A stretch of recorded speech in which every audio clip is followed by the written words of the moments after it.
Thank you for joining Cybersecurity Career Talks. Have you wondered how to get into the cybersecurity role when you have no experience? How do you get your uh, resume in front of hiring managers, and what do you do when you go for an interview when you have had no previous cybersecurity experience? I have Robert Powell and Chelsea Cain with me today, who have gone through everything and are successful in cybersecurity roles. They have transitioned from non-IT roles. So there is a lot of question about how do I get from a non-IT role into cybersecurity. We're going to talk with them. But before we do any of that, let me just read a quick disclosure.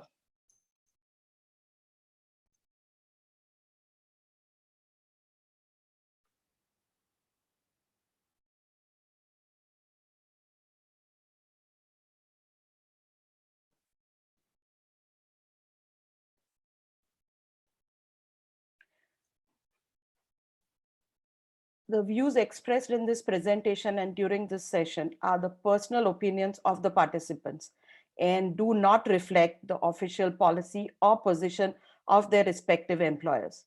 This discussion is a volunteer-led effort to contribute to the profession and pay it forward the many kindnesses and instances of support and guidance that the participants have received in the course of their career.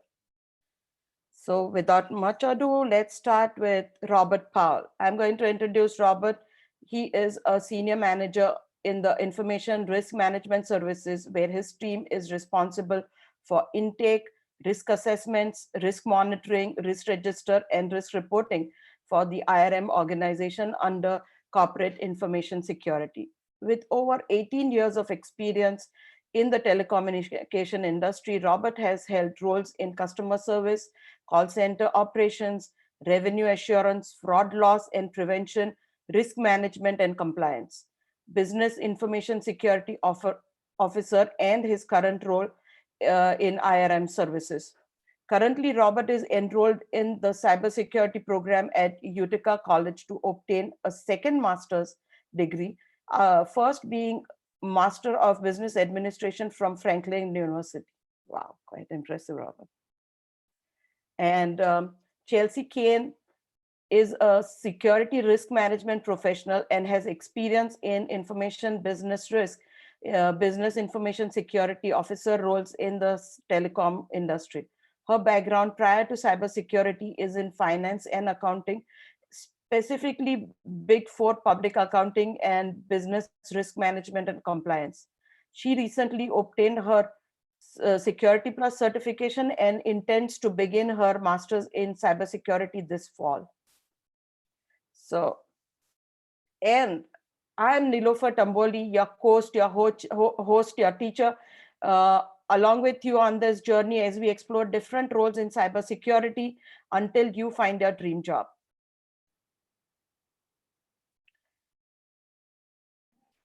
So, Robert, can you walk us through how did you transition into a cybersecurity career? And can you specifically talk about, is cybersecurity a narrow or a broad profession? And do you need to be technical? What roles are there in the cybersecurity profession? And what kind of people are really needed? Sure. And before diving into my background, I want to kind of set up a foundation for everybody. So when you hear cybersecurity, I think the first notion that people jump into is, oh, I need to know how to hack, code, build architectural infrastructures, network, that I need to be super, super technical. But that's actually completely a misconception. Cybersecurity is an extremely broad field. Like many other industries, it has its own ecosystem of many different roles and responsibilities. So from the role side of it, I mean, you could have things that are a bit more technical when you're looking at like incident response, where you're doing threat intelligence, diving into malware and software and analyzing that information to see how it attacks, all the way to the far right, where it's not so much technical, but it's understanding how technical components work from like an education, a learning and development segment of cybersecurity, where let's say you have a very strong training background. And you're able to take complex terms and break those down into more simplistic areas to be able to educate people, like on phishing attacks and social engineering attacks, corporate policies. So it's very broad. So to answer the question, do you need to be technical? It's kind of a yes and no. And even in the question itself is, are you technical? It's something that I do actually caution a lot of people on, because technical is really a very biased and also a perspective. So let's say, for example, I have a person who's asking, are you technical, that has designed massive networks, has coded for 20, 30 years, can actually get down and solder into a motherboard on a computer. That person is very technical. So they might ask you, are you technical? And you're like, no, I'm not. But on the right side of it, you may have someone who may say, hey, are you technical, like on that learning and development side, and be like, well, I might not be able to do all those things I just mentioned. However, I understand what encryption is. I understand what social engineering is. I understand how they try to attack people and manipulate people. So I understand those technical components and how they work together to be able to explain those to people. So those are things that you'd really kind of need to consider when you're talking about cybersecurity. Again, it's very broad. Technical is definitely a very biased and perspective question that you need to, again, break down exactly like where the person's coming from to be able to answer that question. I would say not so much correctly, but like from your viewpoint. And then again, from roles that are out there in cybersecurity, again, very broad, its own ecosystem, from incident response, risk management, compliance, business information security officer roles, where you're engaging with the business side of the house while also talking to the cybersecurity side of the house. So you're able to digest and explain those complex processes or controls, as well as being an advocate for the business. A term I use a lot is be the bridge. You're bridging two different mindsets, two different perspectives. The business is about, hey, let's get a strong customer service. Let's increase our revenue. We have a product. We're trying to service our customers. Where security is like, okay, we're trying to do that, but in a very safe and controlled manner, and trying to get that push and pull between the two to come together.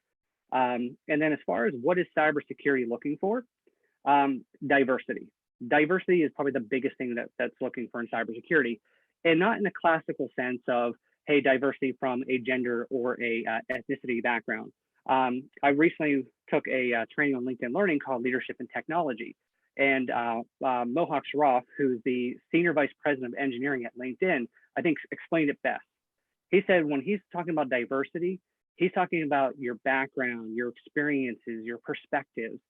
He went on to talk about how he was trying to hire for 2 positions. And he said the worst thing that basically we're doing right now is, from a recruiting and hiring perspective, is we're saying, hey, we're looking for blank. And it's this list of like points in there saying like, well, hey, I want someone that knows 20 years of coding experience, 10 years of cyber. It's these very like rigid, narrow focused areas, where he said that as recruiters, we need to cast a very broader perspective of saying, hey, I need someone who has a very diverse background, very large and out there, to bring in diversity of thought. Someone who has, let's say, a finance or business background may look at things very differently than someone who has a traditional IT background. And it just really kind of makes us all better in having that. So those are like a lot of the things that I would say that we need to look at overall, is that, again, you don't necessarily have to be technical. It's very perspective. It's a very broad industry, and there's a lot of different things you can take. And then wrap up for myself here as far as my background. As you ran through, I started in customer service. So I was on the phones answering, how can I help you? How's your, what's going on with your bill? Is your mobile phone working? And then led through operations of understanding how the operation works. And then started dipping my toe into a little bit of like networking and like the revenue assurance of like how things built for our billing system and testing that. And then into fraud, where I learned a little bit more about behavioral analytics and like what a good customer looks like compared to someone who's trying to fraud our business, which really kind of drove that thought of like, okay, these are indicators of compromise, which is a very strong term in cyber, where it's like, hey, these are the abnormality things that occur that result in bad effects. So then I was able to transfer that mindset and that skill of like, okay, operations, this is how processes work from end to end. This is how good customers operate from end to end. This is what a normal baseline looks like. Here's the abnormalities. And then going into risk management compliance from a business side, again, start looking at processes and how bad things can happen either intentionally or unintentionally. Project management was a part of those areas as well, like just from beginning to end, working with a lot of stakeholders, that eventually led to an opportunity in security that leveraged those background pieces, that project management, that investigative mindset, understanding processes and how things work, and how like normal customers operate and how systems and people should normally operate to lead into those security roles. So that's a little bit about my take on those questions as well as my background. So I'll end that there for some questions to me, and then possibly Chelsea to also answer from her perspective. Thanks, Robert. And I think all these things prepared you basically for the for your cybersecurity career, because that's exactly, most of the things are a must, right? Because like your analytical thinking, looking for indicators of compromise, etc. Chelsea, can you talk a little bit about yourself? Sure, yeah, and I'd really like to echo what Robert said about how to transition into cyber and really looking for that diversified skill set. I think Robert and I's backgrounds both kind of exemplify that you don't need to have an IT, you don't need to have a cyber background in order to enter the cyber industry and be successful there. I mean, prior to my first security role, I came from both a financial and an operational background, so there was really no IT or cyber at all in there. As stated in my background, I started my career in Big Four public accounting, accounting and finance through and through. And from there, I moved into more of an operational risk management position. So I was looking at my company service operations and the risk presented there as a part of the greater finance organization. I really had an interest in information security, and I was trying to work up that knowledge and work up that skill set a little bit on the side. So I began to look at my existing role through an information security lens. You know, I'm looking at the business's cyber or the business's service operations. So I'm questioning, how are customers authenticated? How is our customers' data secure? How is my data secure, and how I'm looking at this information? And I really started to have a laser focus insight into information security. And I started to raise my hand and ask these questions. You know, I asked it of my leaders as well as other leaders in the business to kind of get answers on this and kind of show that I had that interest in security. For me, that interest and looking at my existing position in that light allowed me to become the business liaison that assisted my department's information security team on some of their business-facing projects. So in this kind of assisting or helping role, it helped me create my initial name for myself in security and begin to network and really learn more about it. When I was helping out as the business liaison on this team, I formed a really good relationship with the group and ultimately had the opportunity to interview with them when a position opened up. I know Robert mentioned diversity of skills, which is really important. And this is when I started to realize that my own baseline skills, such as business knowledge, data analytics, data visualization, Tableau, reporting, were really adding value to the security team because it was something they were lacking that I didn't even realize. And that diversified skill set that we all had was what enabled the team to succeed. So I think Robert and I's backgrounds really does exemplify that the diversified skill set and not necessarily needing the IT background is real. You can succeed in cyber without that.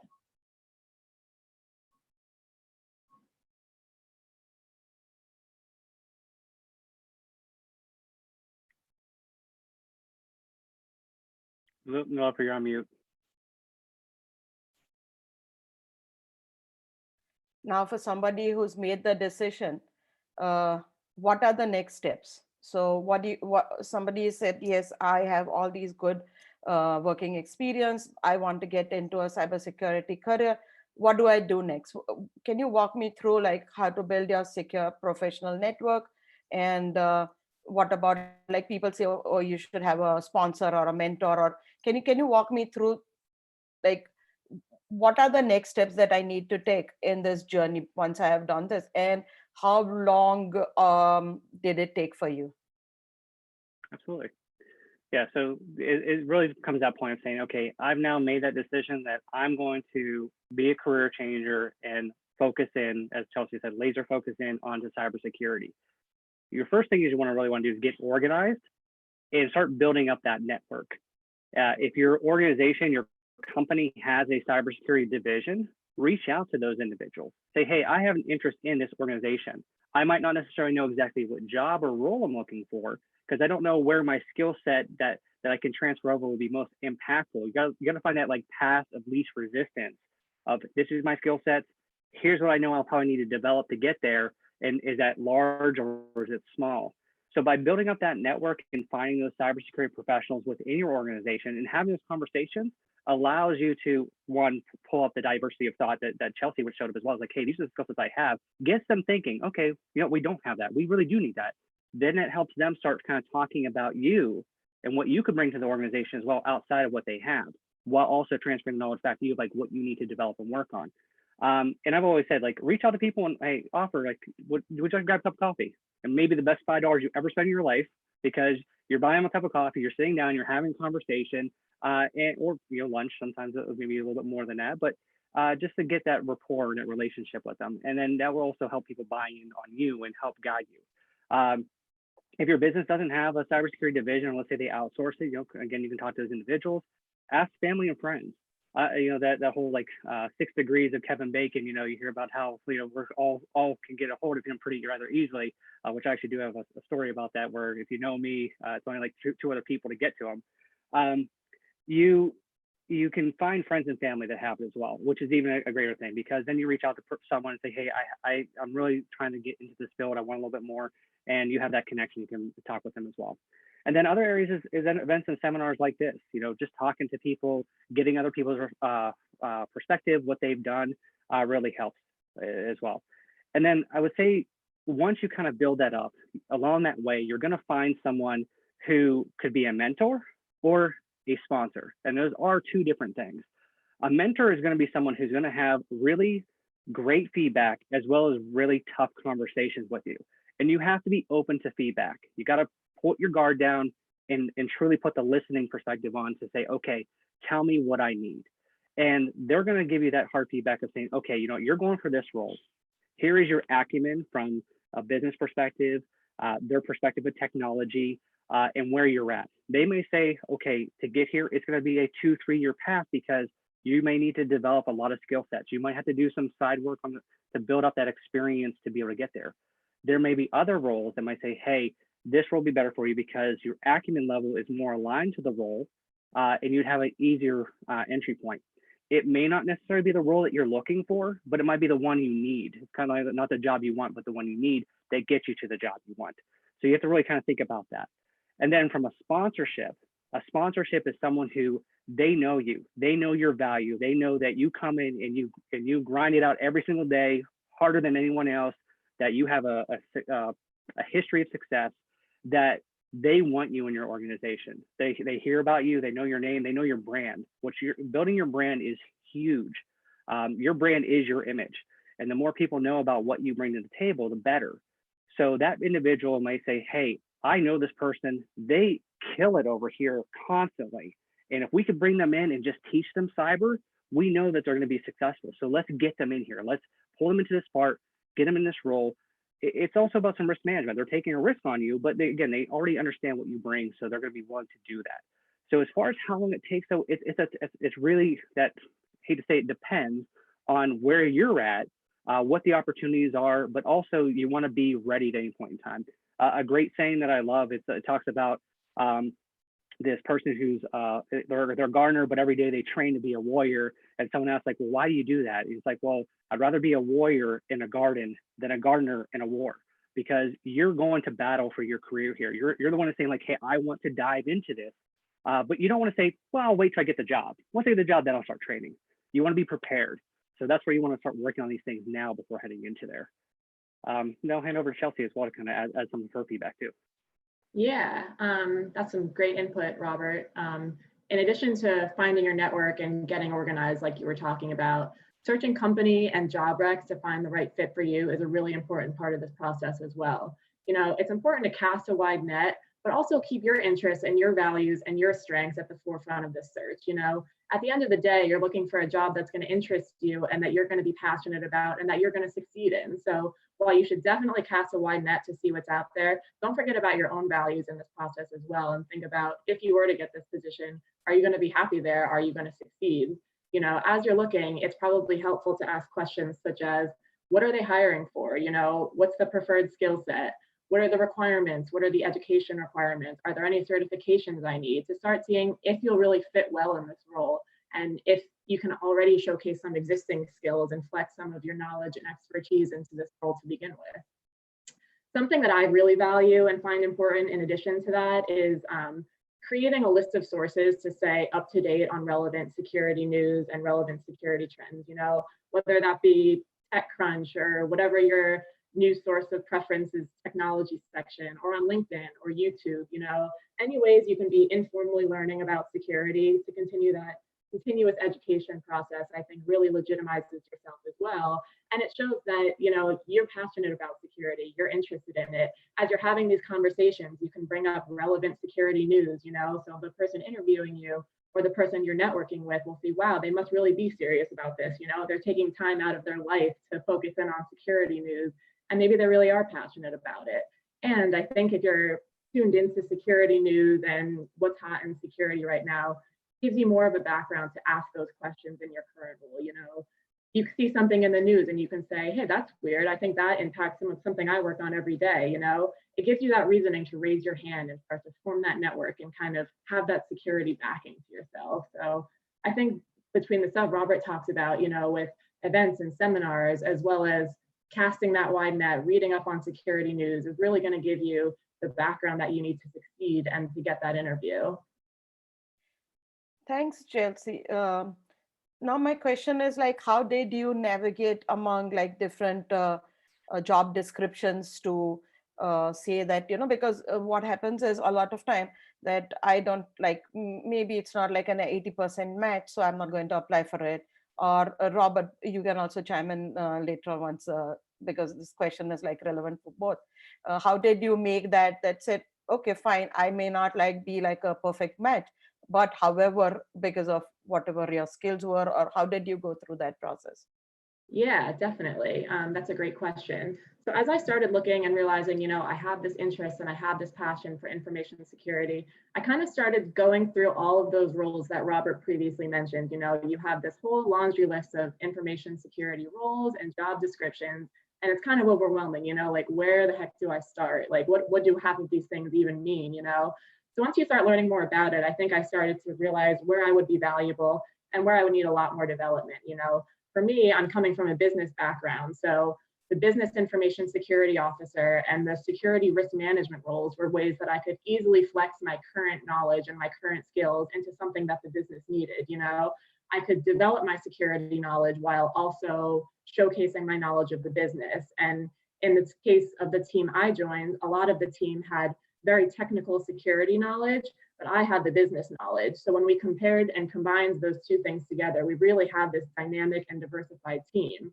But then as I was searching things such as security engineering, incident response, and things like network and more technical things like that, I realized that that was going to be something that required more development for me. So that's something I'm even working on right now as I'm in a business-facing risk management and information security officer role.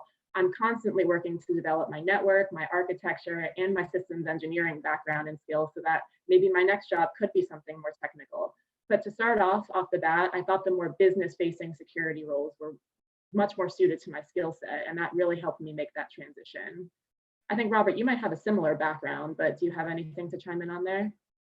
Yeah, definitely on the question of, hey, this is the job rec, and there's these 20 different things they're saying that they're looking for people. How does my skills tie to that? And what if I do if I only have 80%? Well, it kind of goes into the unicorn effect. Everyone wants to search for the unicorn that is every single thing that they've ever wanted and dreamed of. But the fact is, no one is a unicorn. And when you go through from a recruiter perspective, you interview and talk to a lot of people. And I think we're going to touch base on a few of these different things later in this conversation. But it really does come down into, do you have enough of the skill sets in that job rec that you would feel comfortable and confident to go into that interview and highlight those skills? And understand, recruiters know that there are no unicorns, that everybody has development opportunities. Everybody, from the very entry-level position in the company all the way up to the CEO, to the board of directors and above. Everybody has development opportunities. There is no one that has 100% of everything. So it's about going in there and showing that you have confidence that you have these skills. You have confidence that you are able to learn new things, as well as when you learn those things, you ramp up to success. So those are the things I would say keep in mind when you're looking at those. Thank you so much, Robert. And when you are like, you are actively looking for a position in the cybersecurity field, what do you recommend? Should somebody work with a third-party recruiter, or should they try and like figure this whole thing out by themselves? I think you should work with a third-party recruiter. I do feel that because it is an advocate for you. It goes back into that sponsorship in a way.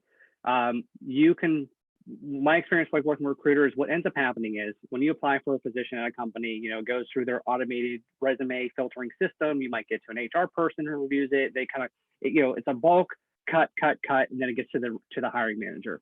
Well, typically what ends up happening is those hiring managers, when they're working with third-party recruiters, they're having weekly conversations with them as well, and talking about what's the latest people that you're pulling in from.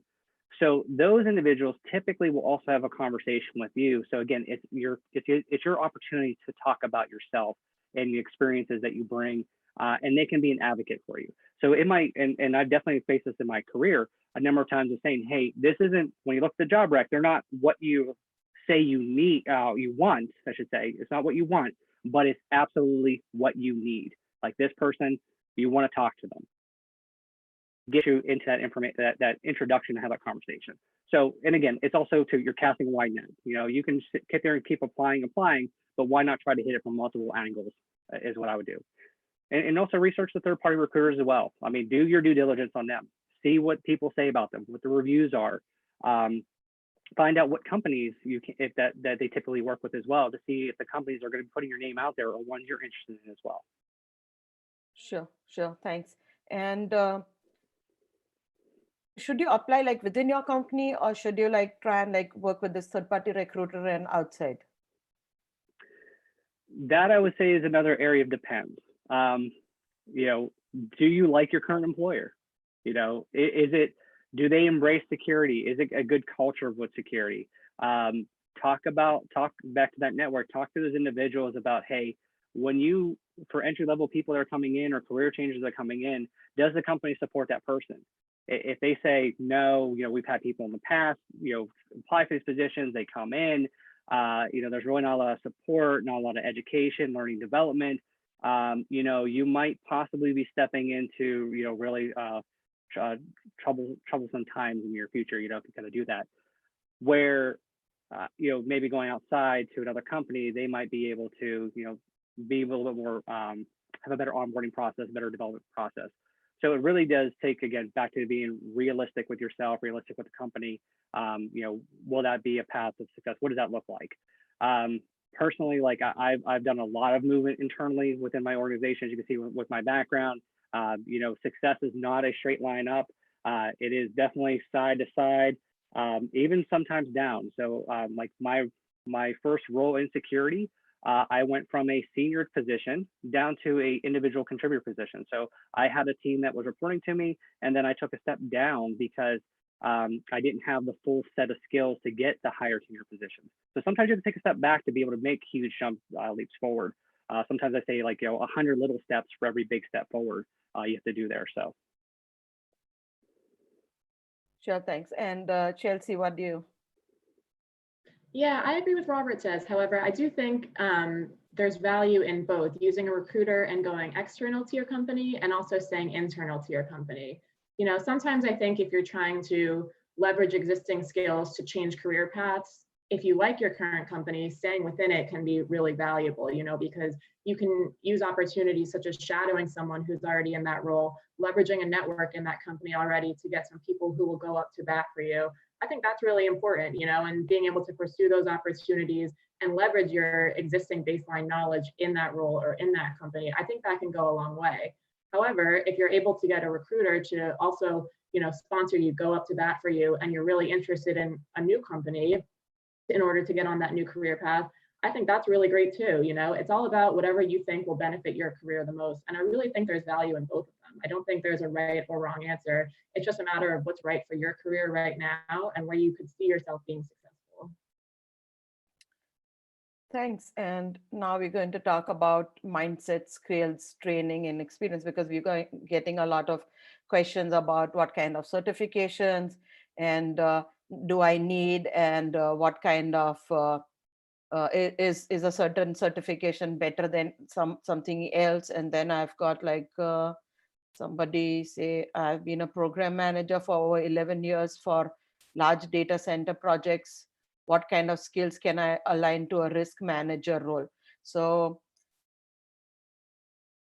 basically Yeah, like when you have like set mindset, okay, this is the role that I want, how do you transition between them? But let's start with this, like what should my mindset be when I prepare for a role or an interview? And I want Chelsea to respond first, because she's like a world-class interviewer, and I want her to talk about like how she prepares for a role or an interview, and then Robert like jump in and Sure. So I can definitely talk about interviewing a bit, and how I find success in interviewing. When you're in an interview, I think the most important thing at the end of the day is to tell your story and be yourself. Explain how you got to this point and what sparks your interest in cybersecurity. By this point, a hiring manager has seen your resume and given you an interview. So it's likely that your existing skill set is interesting and valuable to them for the role you're interviewing for. Like there's no need to lie and make things up about yourself to pretend you're this cybersecurity SME that, maybe isn't true at the moment. I think no one knows it all. It's important to show your own experience and expertise and dedication to continuous learning and continuous development. You're there for a reason. They want to learn more about you because something in your resume sparks their interest that makes them think maybe she does have what it takes for this team. And I think it's really important to just tell your story and be yourself because that's why you're there. I think it's important to play up your own interests and professional talents. Don't think you're in this rigid cybersecurity interview and I have to fit in this little box that they're looking for in order to get a cybersecurity role. Don't be afraid to explain what interests you and what your talents are, even if you feel they might not relate. As a personal example, in my initial interview, it wasn't necessarily on the job rec, but I emphasized my data analytics and visualization strengths. And I found that this was actually a weakness that they were looking to fill on the team, even though it wasn't discussed previously. So talking up something that I was already passionate about and already talented in proved to be effective there. I think later on, Robert is going to talk a little bit about soft skills. And the interview is a really great place to leverage soft skills as well. Being personable and expressing these skills is more important than anything when you're trying to get in a new industry. You can do things like give the interviewer examples of how you've learned quickly or adapted to a new role or project in the past to show how you can adapt to this new career. You can show how information security has influenced your current role in ways you started looking in that current role in a new light, like we talked about earlier. Explain how you don't have fear in raising your hand and asking the question. All of these things make you stand out because they show you're willing to learn, you can adapt to change, you're confident. It's really all of the things a hiring manager is looking for. And then I know I touched on this earlier, but I really do want to emphasize that I think a good interview tactic is incorporating current information security news, trends, hot topics into your interview and into that conversation. Before my first interview for my first information security role, robocalling and spam calling was all over the news. That was like the hot topic at the time. It still is, but at the time it was the new thing. So I brought that conversation up in one of my interview questions and I asked, being in the telecom industry, how will this impact our role? We're a security organization. Are we going to be working on this? How will this impact my job? And that created a really current and meaningful conversation that I think gave the hiring manager an idea that maybe she is really interested in this. She's doing her due diligence outside of work and knows what's up in the security industry. So I think all of those things, staying up to date on the news, leveraging soft skills, and really just being yourself is what you need to do. Don't think you need to fit into this cybersecurity box in order to be successful. They want your skill set, they're interviewing you, and I think it's important to exemplify those things and really be yourself. Sure. Thanks. Robert, how do you prepare for your interview, or how do you navigate through the job description and prepare for a role? Yeah, I think a lot of it has to do with your mindset. There's two different mindsets you can go with. You can go with a scarcity mindset where you're really focusing in on what you're lacking, which I highly do not recommend, because then you're already defeating yourself. You're focusing on what you don't have, and that starts breaking down your confidence of thinking, well, I'll interview for it, but they probably won't pick me. Go in there again with that positivity, that abundance mindset of, here are the skills that I have that I know that I would be a top contributor, top performer in an organization that I could pull through. I think the examples that Chelsea gave as well is fantastic of integrating latest trends. You know, do your due diligence on the company as well. What are the things that they're facing? What's the industry threats look like? And again, realize that cybersecurity is very broad.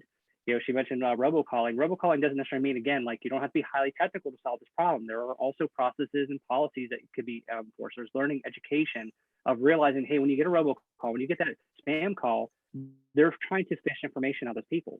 So what does that learning and development and general awareness to those individuals look like to warn them, hey, these are bad people trying to do bad things to you. So it's really about that idea again of abundance, what you have, what you bring to the table, current events, threats that are happening in that industry, your own take of, hey, and bring it up into the interview itself. It's like, hey, I hear you're doing this. I was thinking about some solutions that what that would look like. You know, are you considering doing this? So even putting it back on them, you know, saying like, hey, you know, as Chelsea said, like, how's that going to impact this role? And that gets that person thinking like, okay, well, I guess we could do this as this. And then you also have that in your back pocket to say, well, hey, have you considered using this solution? Have you considered doing this? Again, it shifts the interview from basically interview to a brainstorming session of ideas. You know, that hiring manager, that recruiter's going to lead there and say, you know what, that was a really good idea. Maybe we should start tracking that down. And then as they start socializing it, you know, with their leadership, with their peers, and it starts to get steam moving on that, they might say, hey, you know what, this person brought that idea up. I wonder what else they have. You know, again, it sparks that interest, that curiosity. You know, and there's also different ways too to answer your questions. It really is about telling your story. You know, if someone says, hey, you know, do you have experience in cybersecurity? No. Like, that's not a response. It's just, no, it's just, oh, okay. Well, okay, next question, I guess. But if you say, my professional experience is limited. However, this is what I've done to prepare for this role. I'm actively engaged in the community. I'm looking up news. I'm researching publications. NIST has a ton of information out there. And one of the easiest entries as well into cyber from a NIST perspective, in my opinion, is NIST has created this small business cybersecurity corner, where this just gives some general, like not only general information, but guided information on how small and medium-sized businesses can inject cybersecurity into their operations. So they already know they're facing companies that don't have the scalability for IT or cyber professionals to train people to be cyber professionals. YouTube is a great source. LinkedIn Learning has a ton of courses. Cyber libraries. I mean, it goes on and on and on. There's so many resources out in the world that you can use to develop your soft skill, or at least heading your directional skills into those interviews. And so then when you get into the soft skills, again, it's really organizing yourself of, here's what I know that I do fantastically.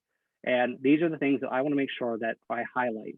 The individual that asked the question about program manager, I think I caught it was like a data management program. You know, how could I relate that over to a risk management or even a cyber role? Right there, you already are dealing with data, which is one of the most important assets of any organization, any company. So you understand what that data looks like coming in, you know, the source systems it's relying in, as well as you may already have some exposure into the controls that are required. What information is highly sensitive? So you have your data classifications. Is this public information? Is this private, confidential, highly confidential? Does this need to be encrypted? Or is this allowed to be used for different things? So you can build into that and start thinking, okay, from a risk management compliance perspective, I could take this and move into a business ISO role where I'll help the business with their projects that they want to execute on, to start talking to them very far in the beginning of the process. Like, so, hey, I have an idea. I want to do X, Y, and Z. Okay, well, because you want to do X, Y, and Z, and it has this data set, here are things that you need to consider. This information is highly confidential. So you need, in your application, your system, and you need to handle that data this way. People need to be aware that this is information they can't just store randomly elsewhere or share it because it's highly sensitive. It could put us into regulation problems, or it could impact the business if it were to be leaked. So you can start taking that information, that knowledge, that skill you have there, and already, and also with the program, you probably know a lot about like just the system interactions or some of those key stakeholders, and start injecting what the security controls look like. Depending on, again, how much that program management you have, you know, you might know some architectural design and information too, like how we share that information, which can lead into some of the more technical risk assessment processes. So, you know, APIs, for example, you know, APIs are sending and receiving information back from system A to system B. Again, What's the data? What's going from A to B? What's allowed to be in each one of those systems? Are the classifications there? Are the controls in there? If you really boil down cybersecurity, which probably should have mentioned this earlier, every one of these roles have one thing that's consistent across the board. It's about confidentiality, integrity, and availability, CIA. And every role has that. It's about the information system, the asset of how could confidentiality be impacted, how could the integrity be impacted, or how could the availability be impacted. So if you again highlight those parts of how your job function, better protects those three, it's just going to put you above the rest in the interview process. So Robert, you have a huge team in IRM services, and when you routinely interview other people for hiring purposes, what are things which you want somebody who doesn't currently work in cybersecurity role bring to your notice, or maybe highlight, which would help them get an edge over the others who have been working in this field? So I always look at that as kind of like, how do I get experience in cyber when I don't have a cyber role? The fun fact about security is that security is a responsibility of every single employee. Everybody is it. From when you enter your building, if you sit there and you hold the door open for the person who doesn't scan their badge into the building, you're violating security policies. That door scan there is there for a reason, to make sure the people are authorized to come in, by using their badge. To your daily effect, I think you could be looking at, I think Chelsea may have mentioned this earlier, about like the data you're using, and as you're reading about news and things that are happening, it does start to bring up the question of like, okay, I have this data set and I'm looking at it. There's some scary stuff there. Are we protecting this information? I look at one of my recent hires I had. This is their first true cybersecurity role. They were a financial accountant, was a role before this. And really what happened was they dipped their toe into the cybersecurity role, like to feel the water, and decided to dive in. And what they did was they spent about 6 months in their role finding about controls and data classifications and how to handle data and sensitive financial information. And they just started asking those questions.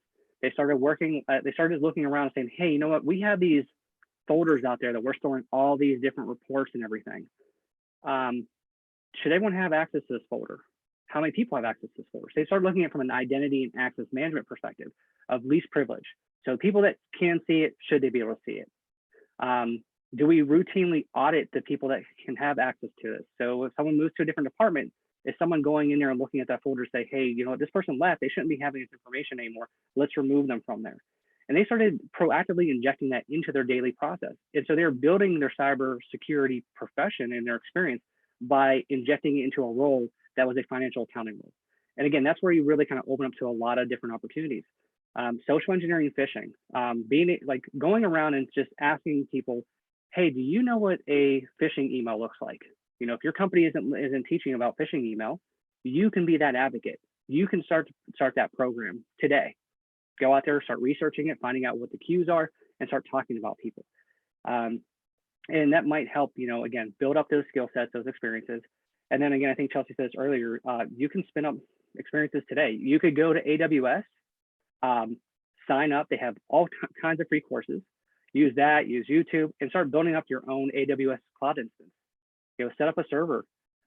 You may say, hey, well, that's really hard. I don't think I can do that. But all these things can guide you the whole way through. So when you get that question of like, hey, have you done anything with the cloud? Well, my job actually doesn't have that opportunity to work in that field.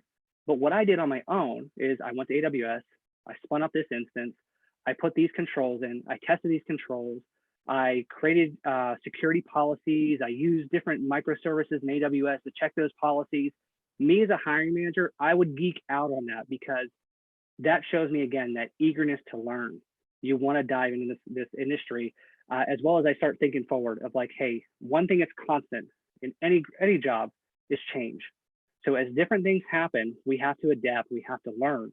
So I already know that the person sitting in front of me takes change, and they also drive learning to where when something new comes along the lines, I know when I put that into your scope of like, hey, I need you to work on this, that you're going to go and self-learn and figure it out, and again, be successful.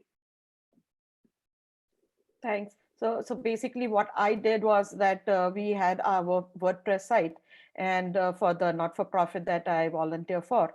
And WordPress is not the most secure. So I created on AWS, I created a static website so nobody could log into that. And that took care of a lot of security problems, brought down the cost considerably, like maybe 90% of the cost was taken out. So that really helped. And yeah, that is a great tip. Are there any recommended trainings or certifications that somebody needs to complete, like while they are looking for the role in cybersecurity, Robert or Chelsea? Both. I want both of you to answer this. Sure. Chelsea, do you want to go first? Yeah, of course. I think any hiring manager or any leader in the security field will say that your experience stands out far more than any certification. You know, it's important to, in my opinion, avoid what I like to call certification fatigue. You know, you don't want to just go out and get 5 different certifications to have the letter at the end of your name with no experience to back that up. You know, I think real world experience is valued greatly. Now, that being said, it also is important to continue to educate yourself and continue to develop while you're still learning.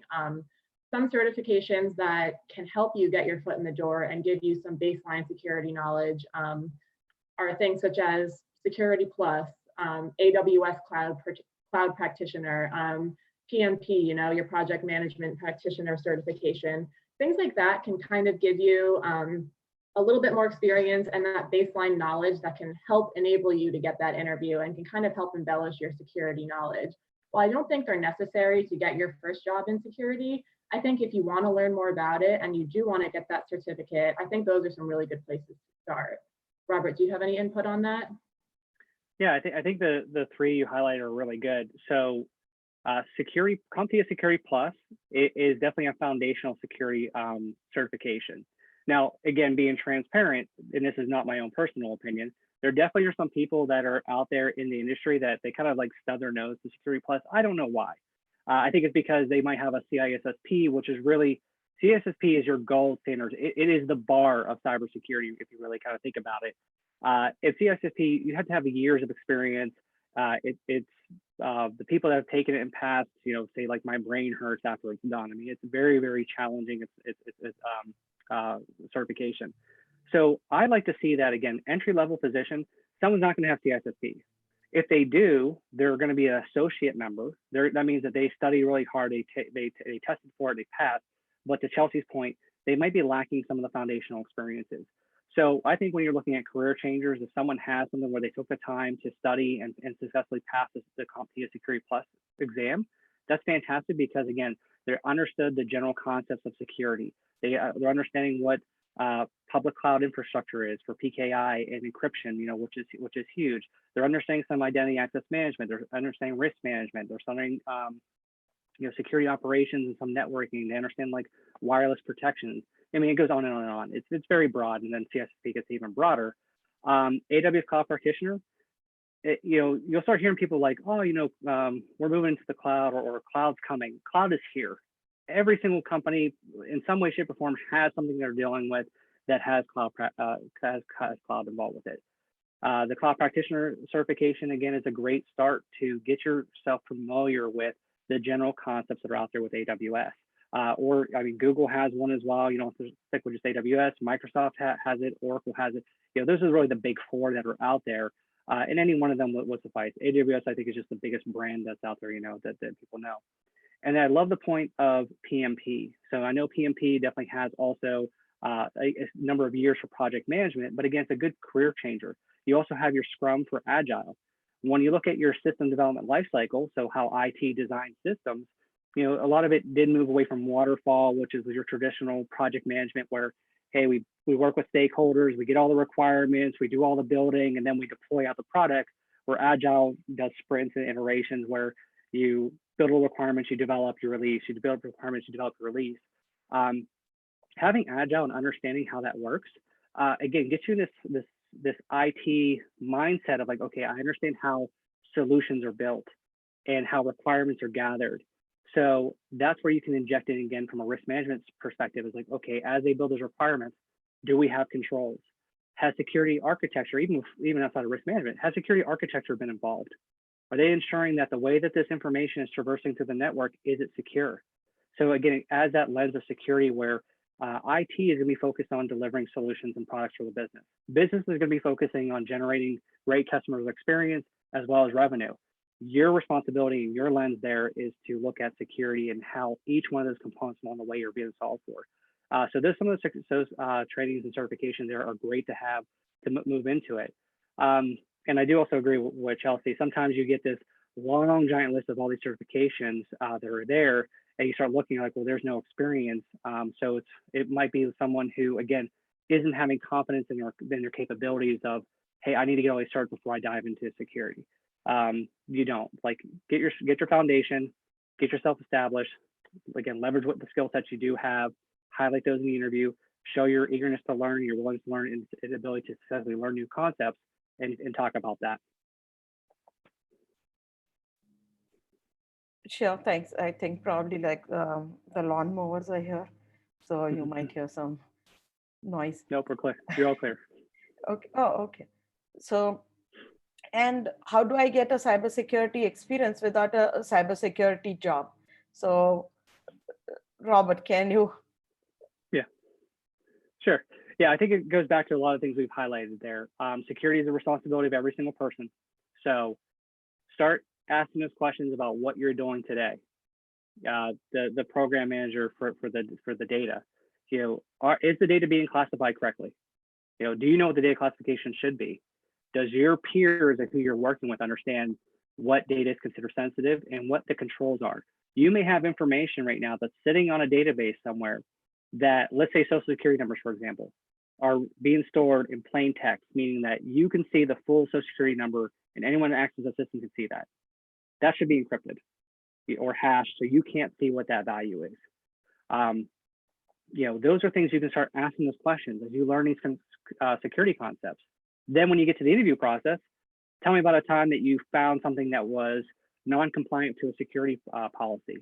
It might be a question you might get asked. Or you discovered something, what did you do? Well, so hey, I was in my role, I found that we had all this sensitive information. It may have been impacting a regulation, or maybe it's just good security practices to have it hashed or encrypted. I discovered it. I lifted it up. I worked with this team, got it encrypted, got it secured. Everything was great. Those are the types of things you can have experiences into your job today, because people might assume it's being done, and they really don't. Again, they're not in the business. They're not in your job where they're actually, security is not always over your shoulder saying, are you doing this? Are you doing this? Are you doing this? You're going to be that advocate, and that's how you build up that experience. And then the same thing I talked about AWS. If you're interested in the cloud, again, don't wait for the job. AWS, they offer all kinds of free services that you can spin up instances and build microservices and test it.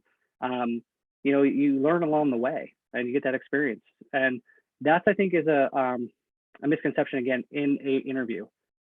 When you get asked a question, you think that you have to answer it with a professional experience. If you don't have one, it's fine. Talk about a personal experience. Talk about something you did outside of that.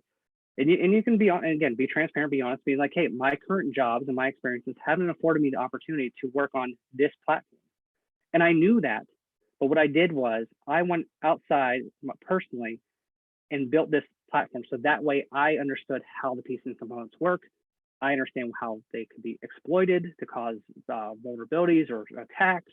And this is what I did. So you're going to be coming to that, bring that to the table. And that, again, a hiring manager is going to say, you know what? They already learned this, or they went out and learned this. So can you imagine what they're going to be like once we get them experience and start doing it? And I don't have to ramp that person up. I don't have to wait 3-6 months to get that skill set. I can put them into this role, and within a couple of weeks, if they get acclimated to the organization, they can start, having production and having output and work. So those are the areas I would say for experience. Sure. And let's go to resume building and interviewing. So most questions are like, how long should my resume be? And Google has this XYZ resume, and I mean, it's preferred by them, but then everybody else, like, should we all use that? And should I pay somebody to prepare my resume? And how to ace the interview? You've talked about interview throughout so far, but now we are looking at like guru level knowledge and tips. So me as a recruiter, and definitely been through a ton of resumes and interviewing.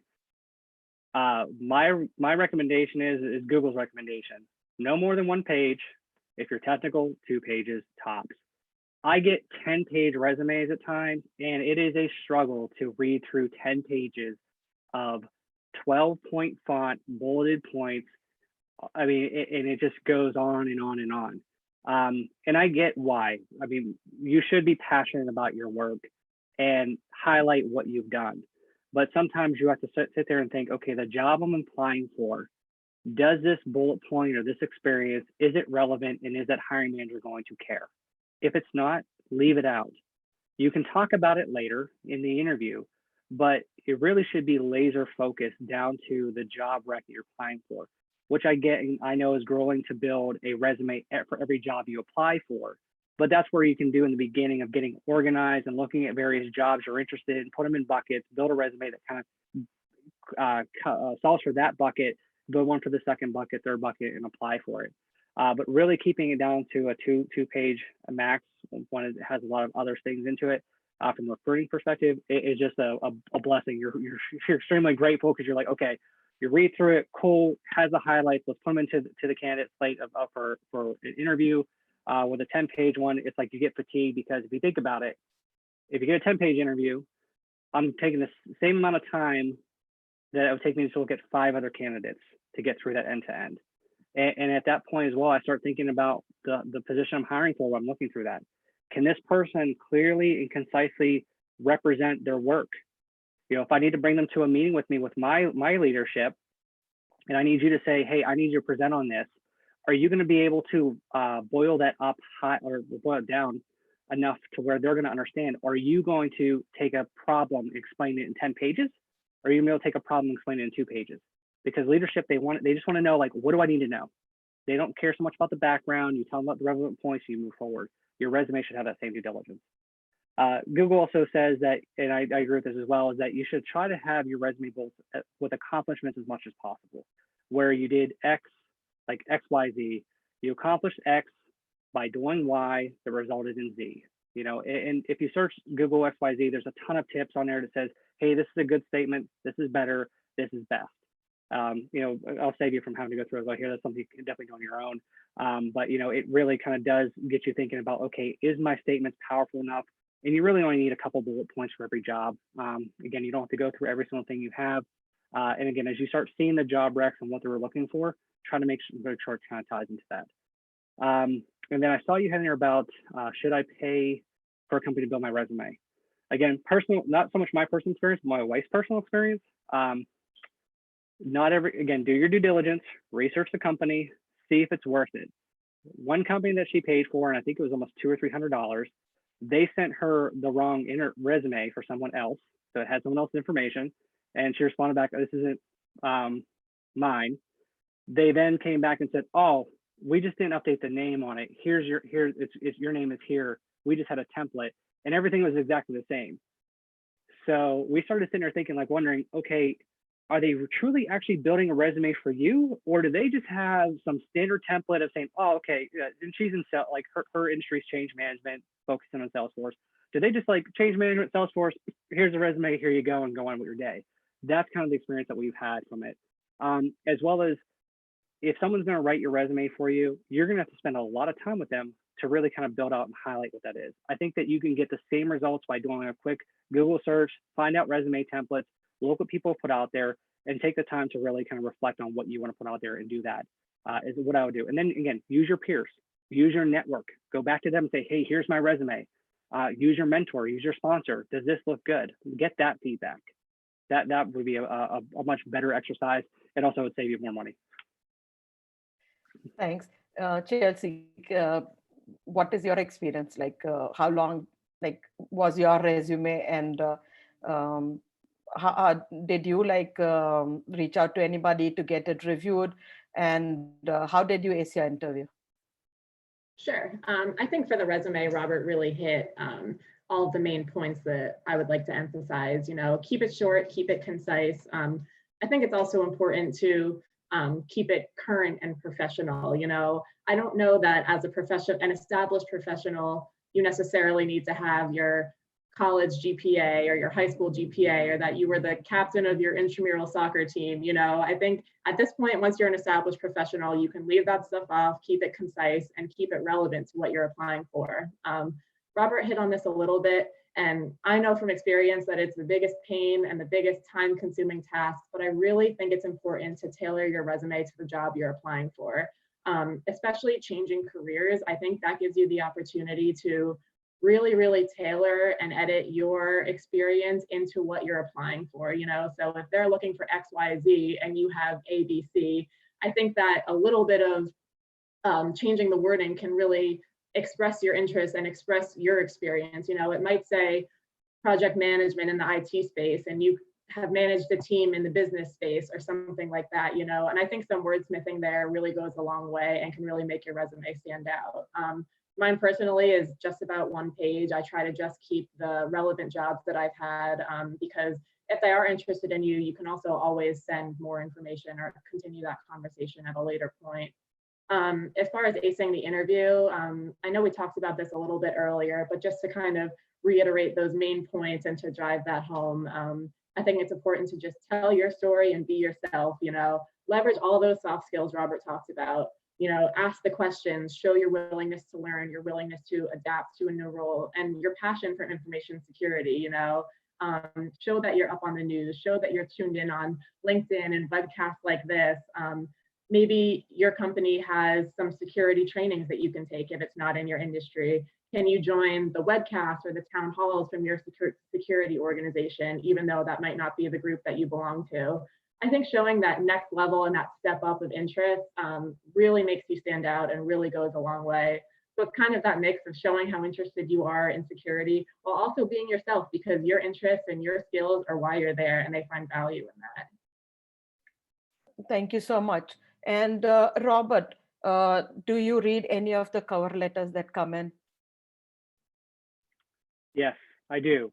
And I think that is a great spot for those items that don't necessarily make your resume, where, again, as a career changer, as you're moving into information security or cybersecurity, you know, you might not have those accomplishments in there to be able to say you did X, Y, and Z that's cybersecurity related.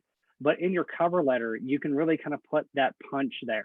That's where you can hit them hard of saying that that you can tell your story again, like just as if like your 2-minute elevator speech of, you know, when you're preparing for your interview of like, okay, tell me about yourself. You know, that's going to be a question you're going to get asked in the interview, which is interesting as well. But again, from a hiring manager perspective, a lot of people do not take the time to sit there and think, when I get asked a question about, tell me about yourself, what am I going to say? It's very interesting. You can see how people kind of struggle through it. You can see people that were really well prepared. I think the cover letter really kind of helps you get in that mindset of like, what do I want to highlight from me? If this 1 page is what I need to, you know, tell my story, what is that story going to be? And I think that's where you show your enthusiasm of like, hey, I have this experience again. I'm extremely interested in cybersecurity. Here's what I've been doing to prepare myself for it. You know, talk about, again, the industry news, talk about your self-training, talk about your self-development, things you're focused in on. And I think that's where you kind of really, again, get that punch and it kind of throws it outside the resume. Another item too, on your resume, make sure you have your LinkedIn profile or your link on there as well. And that allows you to add those things that you really want to put in there, but you don't have the space or that background. And you can, you know, that's where you can really build up your LinkedIn learning or your LinkedIn site. And you even put in too, I mean, if you sign up for LinkedIn Learning, you start taking the training courses, and then me as a hiring manager, I always check everyone's LinkedIn. Every resume I get, I go to LinkedIn, I look at it. And, you know, you can have different things like, hey, are they active in the community? Are they sharing different materials and news articles? People that are sharing their trainings, and it's seeing that, you know, it's looking at the additional steps and just saying, okay, I see this person's taking a lot of trainings. And I also too align it to their story as well. You know, they've been saying, hey, over the last 6 months, I've been really engaged in the community. I've taken a bunch of trainings and stuff like that. And I go to their page and it's the opposite. It's kind of like, well, okay, well, maybe they're not putting on LinkedIn. That's fine. That's fine. But when it backs it up, it's even good too. So. Thanks. And we'll, so what else am I missing? Like now we've talked about all these things. Is there something that we are missing when somebody is like trying to apply for these cybersecurity roles that, and it just chime in and like, what else, like what did I not ask you? Sure. Yeah, I think the biggest part for what else is missing is, I know we've had a lot of positivity, a lot of energy of like getting jazzed up to go out there and do this, but at the same time, you still need to be realistic. You know, if you're a manager today, you say, oh, I saw this CISO role, I'm going to go apply for a CISO. It'd be the highest person in the company. Though I would never say it would never happen. The probability is very low. So keep that in mind. You know, what you're looking at, look at the experiences and such like that. You're never, again, they're never going to find that unicorn. They're never going to find that person has 100%. But, you know, it's kind of that 80-20, you know, sometimes it's a 70-30, and even sometimes it's 60-40. You know, it goes back to what I was referring to earlier, what the senior VP of engineering from LinkedIn said. You know, they often just hire for good enough. And the people that are coming there as well, they said some concerns is that everyone has a very homogenous background. Everyone's coming in, they say, oh, well, I went to school and I went to this school and I got this degree, so now I'm ready. And, you know, we're basically hiring the same person over and over and over again. And there's not that diversity of thought. So again, keep that in mind, but also at the same point, be realistic. You may have to take a step down. Currently, I'm mentoring somebody who's very interested in cyber. And when I asked them in the first conversation, what are you looking for? And they're like, I really want a manager job. And in their background, it's great. I would love to have them part of my team, but for a manager role, definitely needs a lot more experience first. But for an individual contributor role, absolutely fit in. They have the skill set, they have the eagerness, they have a project management background, they have some investigative analysis background, and they're just beginning to dip their toe into security by taking the time to learn and building their own experiences from a personal and also injecting into their professional life. But it's also, not unlike, I mean, it's not impossible, but it's just the probability is low. So again, be realistic. And I would say the next part too would be stay diligent. You know, you're going to have a lot of challenges. You're going to have hurdles. There are absolutely people that are in the cybersecurity space, just like there are in every other space, that they're going to look in there and they're like, you know what, I don't like career changers. And those people are closed-minded. And eventually at some point in time in their career, they're going to be faced with challenges because of that mindset of not looking at diversity. But they do exist, unfortunately. And that's in every company. I'm sure probably as soon as I said it, everyone's like, I could think of a handful of people that fit that bill, right? And you get, again, in any industry, you would find that. But don't let that get you down. You're going to get no's, you're going to get rejections. That's life. Everyone faces it. But don't let it stop you from your goal and your excitement and enthusiasm to move into cybersecurity. Stay diligent, face those challenges, face those hurdles. Put it on the hiring manager responsibility to give you feedback. If someone tells you no, push back. Like, hey, I would love to get some feedback if I can. They might say no. They might say, hey, you know, it's not worth my time because you're applying for the position and it's outside company or something like that. But for those that do, again, get that feedback, find out why, and then start incorporating and developing it. Is again, recommendations I have. And hopefully we'll Chelsea see if she has anything to add to that. Yeah, I really think I agree with Robert, and I think he hit those points perfectly. I think that sums most of it up. If I have a few final words on the matter, it would be patient, you know, and understand that career change and information security is a constant growth and constant learning and evolution process. You know, don't think that the things that we've said are just a few boxes to check. Like, okay, I'm gonna go get my Security Plus. I'm gonna take a few trainings and see what's in the news today on security, and I'm ready for my role. You know, if you're going through interviewing processes and this career change, it's important to continue that. You know what I mean? This could almost become a lifestyle. You know, understanding what's going on in security and constantly growing and constantly learning. You know, is there a new LinkedIn learning out I can take? A new webcast I can join, maybe a new certification or getting further into my cloud knowledge. And I think continuing that growth process, everything else will fall into play accordingly. You know, all of a sudden everything will click and it will all start to make sense. So I think continuing that growth and continuing that learning process is really important from a career change and also just a professional development standpoint. And I think it's really valuable.